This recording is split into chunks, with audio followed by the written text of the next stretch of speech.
Right, today's video, I'm going to show you how to make over-the-top chili on your Masterbuilt smoker. Right, first things first here, I got my chili fixins here. Got my onion, green pepper, jalapeno, and I got poblano. All that's going to go into the pot first, and I'm going to, with a little bit of olive oil, and get it seasoned up. Then I'll be adding my canned ingredients like my beans and my rotel and my tomato sauce, things like that. Here, made up my own. This is the all original chili recipe. I'm not doing anything off of the internet or anything like that. Want everybody just to try this out, see how you like it. But chili powder, I'll have all the totals of all this stuff in the description. But chili powder, sugar, paprika, cumin, a little bit of cayenne, big glob of garlic because it didn't really matter. Garlic's always good. Onion powder, got Himalayan salt, and I got some black pepper right there. So that is all going to go into the pot. This here, got the other half of that poblano. And this part here, this jalapeno, I actually de-seeded this part to go into the meat. I'm going to blend all this up like you would, like you're making meatballs almost in the blender here. Put it in with a little bit of tomato sauce, blend it all together. I'm going to mix all that together with my hamburger. And then from that point, I will just season the outside of it and I'll put it on the smoker on top of all this stuff. All right, so I'm going to start with 3 pounds today of ground beef. And that's really lean. It's 93% lean. Typically, you'd want to have something the 80 to 85 range, but this is what we have, and we're trying to keep things a little bit leaner around the house in this first part of the year anyway. So the best way to keep that meat from drying out when making it basically like a meatloaf on top is to add some moisture. And this is what I just blended up in that blender right there. So I'm just going to add all this in here. Makes a nice green sauce. I'm going to mix all that together, and then I'm going to form myself a nice round ball to put on my rack to cook right above this in the Dutch oven that's actually outside heating up right now. All right, got my big meatball formed up. What better than just plain old salt, pepper, and garlic on the outside to season it up with. It's good to get a little crust on it. Probably cook for almost 2 hours at about 300. I'm going to run my meter probe inside of it to kind of see exactly where it was my dog. All right, got a little distracted there on the inside. My dog goes crazy with bark. So here's the meatball, salt, pepper, garlic on it. Got that whole pepper mixture inside there. And what I'm going to do on this Masterbuilt is just put my meatloaf on this top rack here, pull it out just a little bit so it's right over the top. And I got salt, pepper, garlic on both sides, so I'm just going to dump this on top here. Put it right there. I'll probably shape that up a little bit. And I'm going to go ahead, I put oil in there. I'm going to go ahead and put my onions and all my peppers and start sauteing them up. That half jalapeno that I put in this part, I did not de-seed. I figured a little heat won't kill anybody. So I'm going to shape this up a little bit, and then I'm going to put my meter in, and we're going to let it go for about 2 hours. So I'm going to come out and stir this up as we go.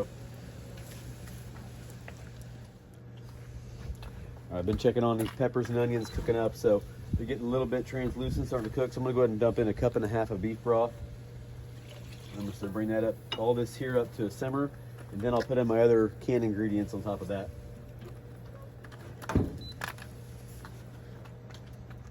All right, first canned ingredient, best beans in the planet, Brooks chili hot beans, the hot ones, not the mild. The mild ones suck. Rotel, doing 2 cans of Rotel. Small cans because they did not have big cans. Drain these black beans right here and rinse them a little bit. Dump them back out. So 2 cans of beans. No, we're not in Texas. I don't give a shit. I like Texas barbecue. This is Kansas City chili. And then 1 can of tomato sauce. So all that shit right there is going to get mixed up. And I'm going to dump that in there. And I'm going to go mix it up in the pot. Ooh, baby, it's cold out.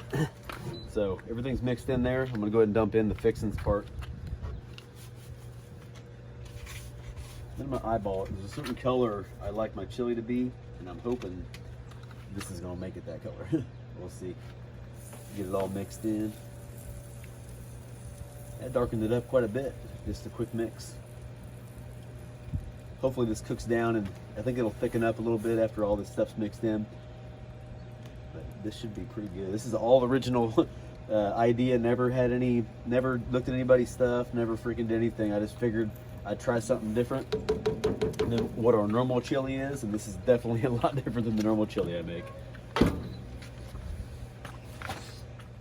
Right, so the meter says we got about maybe 25 minutes left, 30 minutes left, sitting about 125 up here.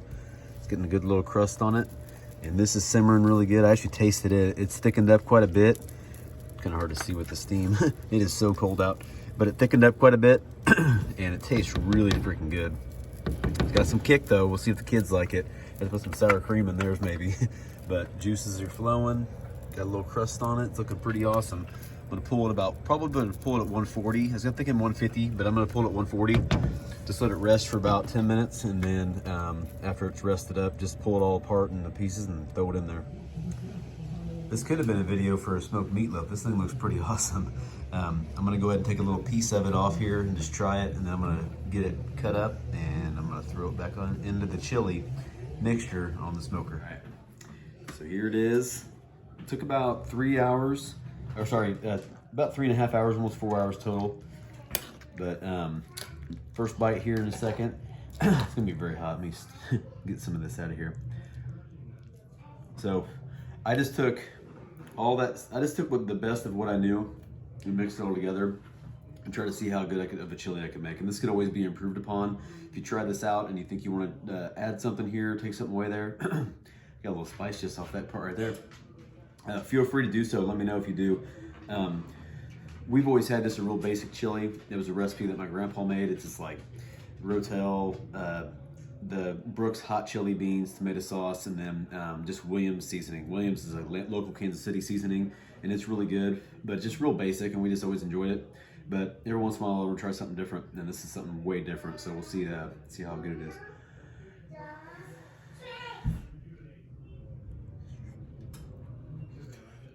Oh, so hot.